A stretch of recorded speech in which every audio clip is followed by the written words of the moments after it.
Hello friends, we have already seen what is the meaning of respiration, how it is different from breathing process, what is the meaning of cellular respiration, and how food is oxidized to produce energy molecule. Today we'll go for the detailed study of how does glycolysis Krebs cycle takes place in our cell as well as cell organelle mitochondria. You have already learnt in ninth class that mitochondria is the powerhouse of cell. Yes or no? तब आपने ये पढ़ा था बेटा कि mitochondria वो organelle होता है जो कि एनर्जी प्रोड्यूस करता है in the form of ATP molecules, जिसकी वजह से हमारे जितने भी सेल्स एंड टिश्यूज़ है वो अपना प्रोसेस एक्टिविटीज़ करते हैं और वो सर्वाइव करते हैं। और यही एटीपी मॉलिक्यूल्स है जिसको हम एज अ कैलोरी कंज्यूम करते हैं फॉर आवर सर्वाइवल। तो मैं ये इसका फुल फॉर्म होता है एटीपी का एडिनोसाइन ट्राइफॉस्फेट। तो ये एग्जैक्टली प्रोड्यूस कैसे होता है, इसमें रोल क्या है ऑक्सीजन का और एरोबिक रेस्पिरेशन का, एनारोबिक रेस्पिरेशन का, वो आज हम डिटेल में पढ़ेंगे। Okay, so as you all know, जो ये रेस्पिरेशन प्रोसेस होता है जिसे हम सेलुलर रेस्पिरेशन बोलते हैं, जिसे हम क्या बोलते हैं, सेलुलर रेस्पिरेशन, क्योंकि ये सेल के अंदर पार्टिसिपेट करता है in the presence of oxygen as well as food molecule. Yes, food molecule, जितना भी हम फूड खाते हैं उसे जब ऑक्सीजन ऑक्सीडाइज करता है तो एनर्जी रिलीज होती है in the form of ATP molecules. So let's start, what is the meaning of glycolysis. Glycolysis वो प्रोसेस होता है जिसमें बेटा ग्लूकोज जो है, two molecules of glucose they are converted into two molecules of pyruvate और पायरुविक एसिड मॉलिक्यूल्स। तो इस प्रोसेस को क्या बोला जाता है, glycolysis. This process is called as glycolysis. और ये जो प्रोसेस है बेटा, it takes place in the cytoplasm of cell. Yes, it takes place in the cytoplasm of cell. ये ऑर्गेनेल में पार्टिसिपेट नहीं करती है, साइटोप्लाज्म ऑफ सेल में ये प्रोसेस होती है जिसे हम ग्लाइकोलिसिस बोलते हैं। अगर आपको याद होगा, मैंने क्लास में ऑलरेडी आपको ये टीच किया है that by suppose this is the cell with various cell organelles, है ना, mitochondria, then there are chloroplastids, vacuole, various organelles are there is nucleus too. What happens when oxygen molecules come? Yes, no, with blood molecule, we have already learned this. There is a blood molecule which is the carrier of oxygen as well as one nutrient, that is might be protein molecule. It enters through the plasma membrane of cell by the process of diffusion here.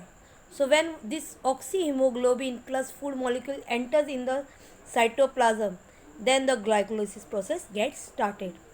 अगर मुझे ये बताना होगा simple language में, तो बेटा glycolysis ऐसी process है जिसमें टू ग्लूकोज मॉलिक्यूल्स प्रिपेयर करते हैं टू पायरुवेट मॉलिक्यूल्स, और उस टाइम में एनर्जी रिलीज होती है in the form of ATP molecules, और नेट 8 एटीपी मॉलिक्यूल्स रिलीज होते हैं। ये जो मैं आपको अभी इस वीडियो में एक्सप्लेन करने वाली हूँ बेटा, you will not find anywhere in your book or in your syllabus or any other video. This is the extra knowledge. You should know the details what happens inside particularly in your cell. तो अगर मैं आपको clearly बता रही हूँ तो इसमें क्या होता है, two glucose molecules they convert into two pyruvate molecules, and when they are converting into pyruvate molecules they are releasing energy. And how much energy is released? 8 ATP molecules net. 8 ATP molecules की इतनी energy release होती है इस process में। अगर हम बात करते हैं ये जो प्रोसेस होता है पायरुवेट बनने का, तो ये पायरुवेट बनने का जो प्रोसेस होता है ये 2 वे में कंडक्ट होता है, in aerobic respiration as well as anaerobic respiration, जिसको हम डिटेल में पढ़ेंगे बेटा। और अगर आपको ये समझ में आ जाएगा तो you are getting the most toughest part of your syllabus of respiration topic. इस पे क्वेश्चन मोस्टली एग्ज़ाम में नहीं आते हैं, this is for your higher classes, but you should be no, you should be aware of the things which happens in your cell. Anaerobic respiration as well as aerobic respiration. We'll go one by one in detail. तो ये pyruvate का जो है 2 step में process करता है, वो एनाएरोबिक respiration और एनाएरोबिक रेस्पिरेशन. अगर हम पायरेवेट साइकिल का ही एनाएरोबिक रेस्पिरेशन लेते हैं, if we are taking anaerobic respiration of pyruvate cycle, तो उसमें भी बेटा 2 स्टेप्स में वो वर्क करता है. पहला स्टेप उसका है formation of alcohol, formation of alcohol, या उसको हम फर्मेंटेशन ऑफ एल्कोहल बोलते हैं, या एल्कोहल फर्मेंटेशन बोलते हैं. इसमें एल्कोहल फॉर्म होता है, एल्कोहल फर्मेंटेशन, एल्कोहल फर्मेंटेशन. और अगर हम बात कर रहे हैं सेकेंड टाइप की, तो सेकेंड टाइप जो सेकेंड स्टेप होता है एनाएरोबिक रेस्पिरेशन में, वो होता है लैक्टिक एसिड फर्मेंटेशन, वो होता है लैक्टिक एसिड फर्मेंटेशन. अब फर्मेंटेशन के बारे में तो आपको पता ही है, ये प्रोसेस, ये वर्ड आपने जूनियर क्लासेस में ऑलरेडी पढ़ा है. जब कोई भी ऑर्गेनिज़म, जो सिंगल सेल ऑर्गेनिजम्स होते हैं, वो रिस्पायर करते हैं in absence of oxygen and they produce alcohol as a waste product, they produce alcohol as a waste product, उस प्रोसेस को फर्मेंटेशन बोला जाता है. अगर मैं बात करूँ सीधी बात में, तो फर्मेंटेशन का मतलब है जब हम किसी भी चीज़ को फर्मेंट होने के लिए रख देते हैं या सड़ने के लिए रख देते हैं, तो वो अल्कोहल में कन्वर्ट होता है, जैसे कि वाइन बनती है. तो अगर मैं बात करूँ फर्मेंटेशन की, तो यू माइट बी इंटरेस्टेड कि ये प्रोसेस या ये जो फर्मेंटेशन की जो प्रक्रिया थी, वो किस साइंटिस्ट ने इन्वेंट की होगी. तो for your just extra knowledge, the name of that scientist was Gay Lussac. Gay Lussac, ये वो साइंटिस्ट थे जिन्होंने फर्मेंटेशन को डिस्कवर किया था बेटा, प्रोसेस को. Yes, Gay Lussac was the scientist who discovered fermentation process. So let's move one by one in detail. How does it takes place? How does this pyruvate molecules get converted into energy molecule? What are the steps that takes place in alcohol fermentation, and what are the steps that takes place in lactic acid fermentation? First we'll go for the alcohol fermentation. ठीक है. I am not writing fermentation, there is no enough space, but you have understood what I have to say. So if I am talking about alcoholic fermentation, then in that case, two pyruvate molecules,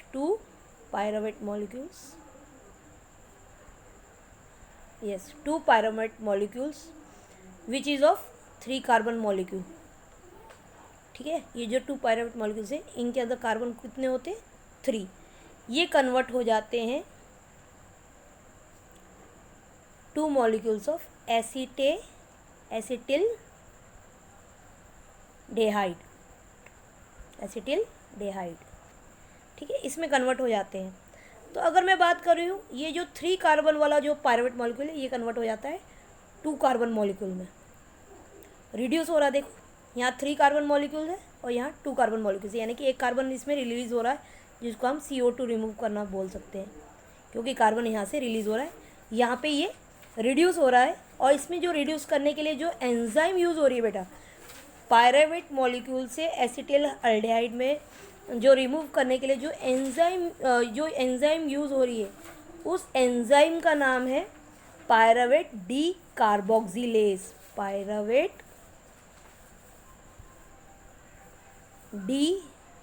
D means remove करना, carboxylase मतलब carbon को reduce करना by the oxidation process. इसलिए pyruvate से आपको क्या मिलता है? Acetaldehyde plus CO2 molecule. आगे बात समझो बेटा, ये भी 2 मॉलिक्यूल्स होते हैं, ये भी 2 मॉलिक्यूल्स होते हैं, एंड पायरुवेट के भी 2 मॉलिक्यूल्स होते हैं. तो एक बार मैं क्लियरली फिर से पूरी केमिकल रिएक्शन बता रही हूँ, जो कि एक एनारोबिक रेस्पिरेशन होता है, जो पायरुवेट कन्वर्ट होता है एनर्जी मॉलिक्यूल में, जबकि वो अल्कोहल फॉर्म करता है. ठीक है। तो यहाँ पे एसिटाल्डिहाइड जो होता है वो एक एल्कोहल का ही ग्रुप है। इसको हम आगे भी पढ़ेंगे कैसे वो होता है एल्कोहल में कन्वर्ट। बट आपको ये याद रखना है, 2 pyruvate molecules they convert into 2 acetaldehyde molecule plus 2 carbon dioxide molecules are released as the waste product. They are reduced by the enzyme pyruvate decarboxylase. अगर मैं बात कर रही हूँ 2 पायरुवेट मॉलिक्यूल की तो वो 3 कार्बन मॉलिक्यूल है, और एसिटाल्डिहाइड की बात कर रही हूँ तो वो 2 कार्बन मॉलिक्यूल है। अगर हम बात कर रहे हैं 2 एसिटाल्डिहाइड की बात, एसिटाल्डिहाइड जो है, एसिटाल्डिहाइड जो है वो ग्रुप है, ये अल्डेहाइड ग्रुप है जो कि CHO ग्रुप होता है बेटा। ये एक अल्डेहाइड ग्रुप है। कौन सा ग्रुप है? अल्डेहाइड, ठीक है, जो कि 2 कार्बन मॉलिक्यूल का ग्रुप होता है, जो हमने पहले देख ही लिया है। ये कन्वर्ट होता है इथेनॉल में, ये कन्वर्ट होता है इथेनॉल में, जो कि एक एल्कोहल है। और अगर इथेनॉल की बात करेंगे तो वो 2 कार्बन मॉलिक्यूल होता है बेटा। वो क्या है? 2 कार्बन मॉलिक्यूल होता है। ये एल्कोहल है इसलिए इसमें OH ग्रुप होता है।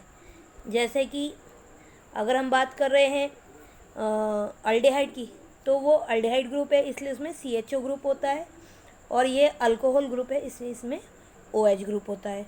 तो अगर मैं बात कर रही हूँ तो रिएक्शन कैसे टेक प्लेस करती है, तो मैं यहाँ पे लिख कर दे रही हूँ आपको, 2 एसिटाल्डिहाइड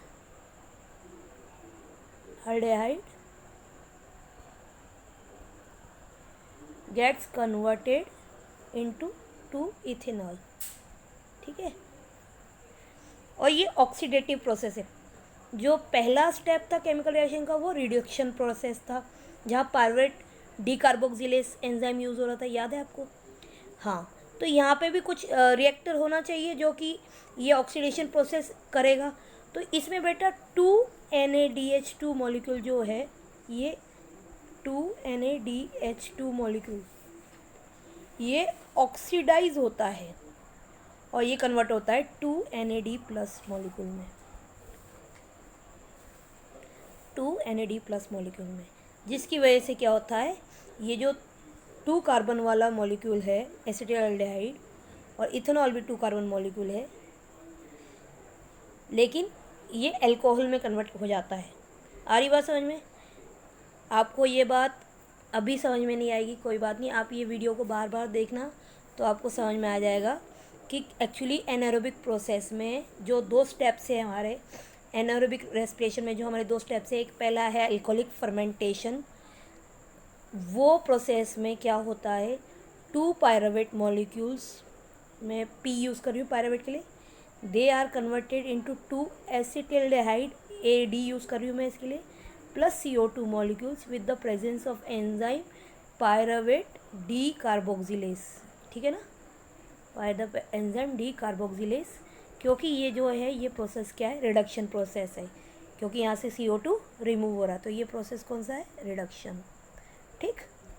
और जब ये जो 2 अल्डेहाइड है बेटा, 2 अल्डेहाइड एसिटाल्डिहाइड, ये ऑक्सीडाइज होता है, यूज़ होता है, ये ऑक्सीडाइज होता है और ये इथेनॉल में कन्वर्ट होता है, ये इथेनॉल में कन्वर्ट होता है। और ये इथेनॉल कन्वर्ट करने के लिए कुछ तो एनर्जी मॉलिक्यूल चाहिए होगा इसे, तो ये जो एनर्जी मॉलिक्यूल है वो होता है in the form of NADH2, जो कि ऑक्सीडाइज होता है NAD प्लस। अब ये जो है ना, ये पूरा एक एक्टिविटी के थ्रू आपको मेरे नेक्स्ट वीडियो में समझ में आ जाएगा बहुत क्लियरली। ये केमिकल रिएक्शन है, लेकिन ये एक्चुअली कब, कैसे, कहाँ रिक्वायरमेंट फुलफ़िल की जाती है, ये आपको नेक्स्ट वीडियो में पता चलेगा, जब मैं आपको aerobic respiration and anaerobic respiration, जो कि मसल सेल्स में ह्यूमन बींग्स के टेक्स प्लेस करता है, और जिसकी वजह से हमें लैक्टिक एसिड फॉर्मेशन होता है हमारे मसल सेल्स में, और हमें फटीग होता है या थकान होती है जब हम बहुत तेज़ दौड़ रहे होते हैं या कोई मस्कुलर वर्क कर रहे होते हैं और एकदम से हमें बहुत ज़्यादा थकान होती है, तो उस थकान को क्या बोला जाता है, फटीग। तो ये फटीग प्रोसेस जो है वो हम नेक्स्ट वीडियो में डिस्कस करेंगे, तो जब आपको ये बात क्लियर समझ में आएगी about how does anaerobic respiration takes place in human beings. So first step we have already learned in anaerobic respiration, that is of fermentation. Now we'll go for the second step, that is lactic acid fermentation, that is lactic acid fermentation. I have already told that two types of fermentation takes place in anaerobic respiration. First is anaerobic respiration and formation of alcohol, and second is lactic acid fermentation where lactic acid is produced. So how does it takes place? See, when lactic acid fermentation takes place, in that pyruvate molecule is converted into lactic acid. Yes, pyruvate molecule is converted into lactic acid. Again same thing goes, two molecules. Okay, again in this which enzyme is used? LAD. Which enzyme is used? LAD. And full form of LAD is, if I have to tell you the full form of LAD, then the name is lactic acid dehydrogenase. Dehydrogenase. Yes, with the name only you can understand that what is getting reduced here? Hydrogen. yes, इसमें क्या होता है बेटा? Electrons release होते हैं, hydrogen release होता है. ये इसेंशियल होती है enzyme for reduction of pyruvate molecule to lactic acid molecule, so as to that more and more electrons are released, and these electrons are then taken into the mitochondria, then they are converted into ATP molecules, जो कि हम जब cellular respiration को पढ़ेंगे in next video तब आपको समझ में आएगा कि where does this things come from. Okay, so अगर हम बात कर रहे हैं बेसिकली स्ट्रक्चर की, आई गेस आपको मज़ा आ रहा होगा and you are interested to know what is the basic structure of pyruvate molecule, lactic acid molecule, and how does this change takes place. So it's very easy. Let's note down the chemical structure. If I have to talk about pyruvate structure, then it is this kind of structure with a keto group. This is called as keto group. Okay, ये pyruvate है बेटा. ये क्या है? pyruvate. Yes, there is no space, so I will write the lactic acid in next phase. So if I have to talk about lactic acid structure, then it comes like this: CCOH. Here this is what? Lactic acid. Yes, this is lactic acid. From the previous structure, it is very clear that keto group which was here is removed, one bond is removed, yes or no, and hydrogen is added. So ये जो keto group remove होता है, इसमें कौन सी enzyme active रहती है? LAD, जिसे हम लैक्टिक एसिड डिहाइड्रोजिनेस भी बोलते हैं. ठीक है, एंड इसमें क्या होता है? ऑक्सीडेशन प्रोसेस होता है, जैसे हमारा अल्कोहल फर्मेंटेशन में हो रहा था, इसमें भी होता है बेटा. NaDH2 gets converted into NAD+. Okay, again ये ऑक्सीडेशन प्रोसेस है, ऑक्सीडाइज होता है. ठीक है, ये ऑक्सीडाइज होता है और यही हमारे को इलेक्ट्रॉन्स देता है, जो कि हमारा एरोबिक रेस्पिरेशन की साइकिल में एंटर करता है, and it creates energy for us in the mitochondria. चलो अब हम देखते हैं एरोबिक रेस्पिरेशन. ये जितना भी बेटा हमने पहले एनारोबिक रेस्पिरेशन पढ़ा है, this takes place only in cytoplasm, and this process is called as glycolysis. This process is called as glycolysis. Now let's move ahead. What is the aerobic respiration and how does it takes place in our body? Aerobic respiration. Okay, so if I have to give the definition of aerobic respiration, then the definition is very simple. It means complete oxidation of food molecule. Complete oxidation of food molecule within the cell. Then that is process is called as aerobic respiration. तो इसमें भी दो steps है बेटा, आपको वो ध्यान से देखने हैं. फर्स्ट स्टेप है, उसमें भी 2 सब स्टेप्स है, एंड सेकेंड स्टेप्स है. और ये जो पूरा एक प्रोसीजर है, फिर वो उसको मैं आपको एक एक्टिविटी के थ्रू एक्सप्लेन करूँगी, जो कि हमारे बॉडी के अंदर सेल्स के अंदर हो रहा है, जिसे हम सेलुलर रेस्पिरेशन बोलते हैं. So let's move ahead. अगर मुझे ये बात बतानी है आपको। How does this aerobic respiration takes place. तो ये कंप्लीट ऑक्सीडेशन बेटा 2 स्टेप्स में लेता है पार्टिसिपेट।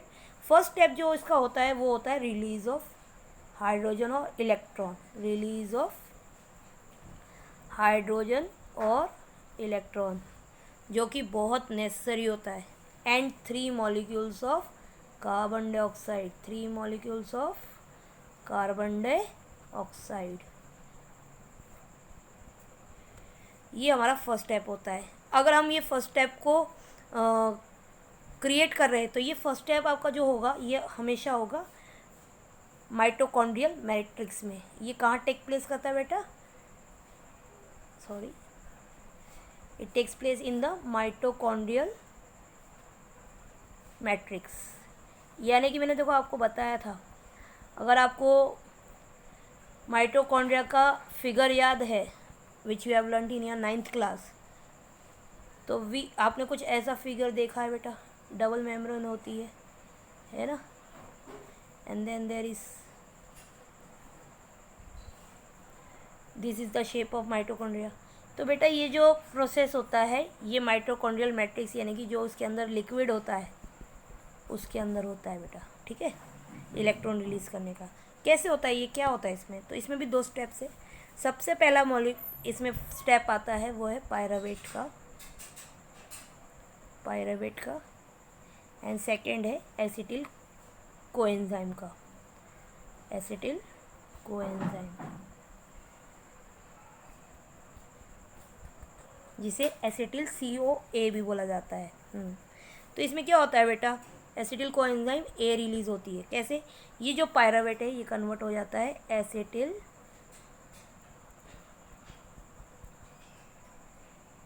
कोएंजाइम A में। हाँ, पायरावेट कन्वर्ट होता है एसिटिल कोएंजाइम A में, और ये जो एसिटिल कोएंजाइम A है ये प्रोड्यूस करता है मोर एंड मोर इलेक्ट्रॉन्स, ये रिलीज़ करता है हाइड्रोजन्स को। तो ये प्रोसेस को हम सिंगल वे में पढ़ेंगे पहले। तो अगर हमको ये बताना है कि क्या होता है एक्चुअली इस प्रोसेस में, तो इसमें क्या होता है, सीरीज़ ऑफ रिएक्शन होती है जो कि क्रेब्स साइकिल में होती है। क्रेब्स साइकिल आप पढ़ोगे ही जब हम रीडिंग करेंगे बेटा। तो पहले तो ये होता है कि पायरावेट मॉलिक्यूल्स जो है सीरीज़ ऑफ स्टेप्स होते हैं बेटा। पायरावेट मॉलिक्यूल्स जो है वो कन्वर्ट हो जाते हैं एसिटिल कोएंजाइम A, ओके, इसमें ये कन्वर्ट हो जाते हैं। इसके बाद में और सीरीज़ ऑफ स्टेप होते हैं जिसमें ये एसिटिल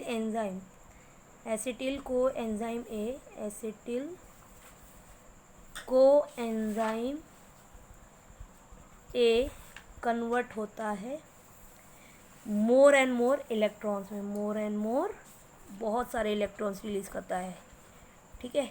इसी को ही हम क्या बोलते हैं, क्रेब्स साइकिल। इसको क्या बोलते हैं हम, क्रेब्स साइकिल, क्योंकि क्रेब्स नाम के साइंटिस्ट ने इसको फाइंड किया था, इसलिए इसका नाम है क्रेब्स साइकिल, ठीक है।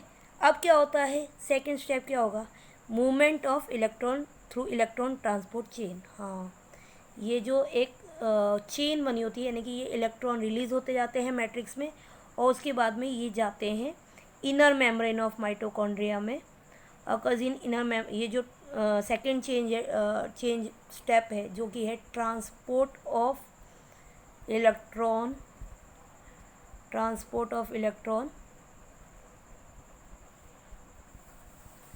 through electron transport chain to produce energy. It takes place in which part? It takes place in inner part of matrix. Yes, inner part of matrix of mitochondria. Yes, inner part of matrix of mitochondria, जो कि organelle होता है, जिसे power house of cell भी बोलते हैं, जो कि एनर्जी रिलीज़ करने में हमारी हेल्प करता है।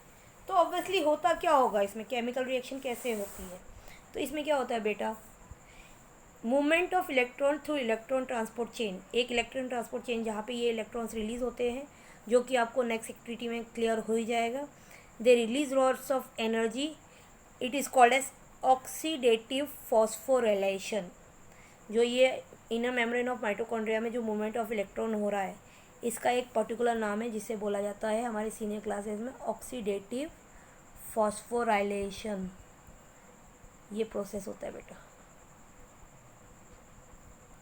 जब ये मॉलिक्यूल्स जो है मूव करते हैं in the inner matrix of mitochondria to produce more and more energy. तो इसमें क्या होता है बेटा, ये जो इलेक्ट्रॉन्स है they pass through ETC,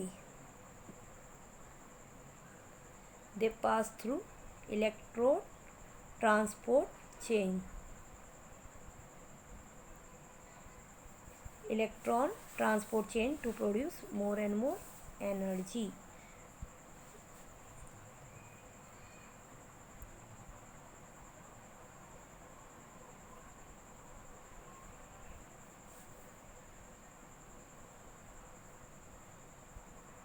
In the form of ATP molecules, in the form of ATP molecules, yes, ये एनर्जी देने का काम करते हैं in the form of ATP molecules. और ये जो ETC है इसका फुल फॉर्म होता है इलेक्ट्रॉन ट्रांसपोर्ट चेन।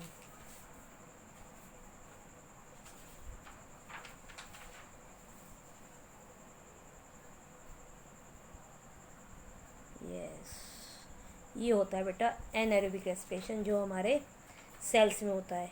हमारी बॉडी में दोनों टाइप का रेस्पिरेशन होता है, that is aerobic as well as anaerobic respiration, जिसमें कि एनर्जी रिलीज होती है बहुत ज़्यादा मात्रा में। अगर मेरे को ये पूरी केमिकल इक्वेशन को लिखना होगा तो मुझे ऐसे लिखना पड़ेगा, 2 glucose molecule gets converted into 2 pyruvate molecule which gain again converted into energy molecules, which convert into energy molecule of how much, 38 ATP molecules। कितनी एनर्जी रिलीज होती है एक टाइम में, 38 ATP molecules। yes, hope you have understood very clearly in detail what is the pathway breakdown of glucose by various pathway which I have explained you right now in detail।